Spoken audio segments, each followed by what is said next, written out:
দুর্গাপুজোর সময় শহরের নারীদের নিরাপত্তায় এবার বিশেষ উদ্যোগ নিল শিলিগুড়ি পুলিশ কমিশনারেট। আরজিকর কাণ্ডে এমনিতেই ক্ষোভে ফুঁসছে আপামর জনতা। তার মধ্যে পুজোর সময় যদি কোনো ঘটনা ঘটে যায় তাহলে এই আগুনের আঁচই ছড়িয়ে পড়বে দিকে দিকে। তাই আগের থেকেই ব্যবস্থা নিল শিলিগুড়ি প্রশাসন।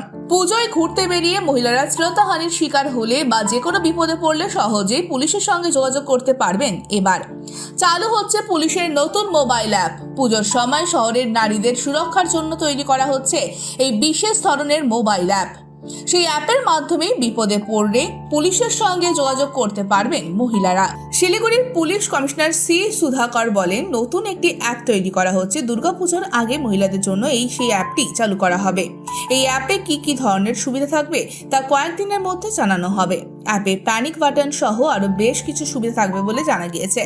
এছাড়াও শিলিগুড়ি পুলিশের তরফে সিদ্ধান্ত নেওয়া হয়েছে, পুজোর সময় পিঙ্ক পেট্রোলিং ভ্যান থাকবে, যেখানে মহিলা পুলিশ কর্মীরা থাকবেন। রাস্তাঘাটে কোনো সমস্যা হলে অনেক সময় মহিলারা পুরুষ পুলিশ কর্মীদের বিষয়টি জানাতে দ্বিধাবোধ করেন। সেই কারণে মহিলা পুলিশ কর্মীদের এই ভ্যান টহল দেবে শহরে। এতে মহিলারা নিরাপদে প্যান্ডেল হপিং করতে পারবেন। আরও খবরের আপডেট পেতে সাবস্ক্রাইব করুন আমাদের ইউটিউব চ্যানেলটি আর বেল আইকনে ক্লিক করুন নোটিফিকেশনস পেতে।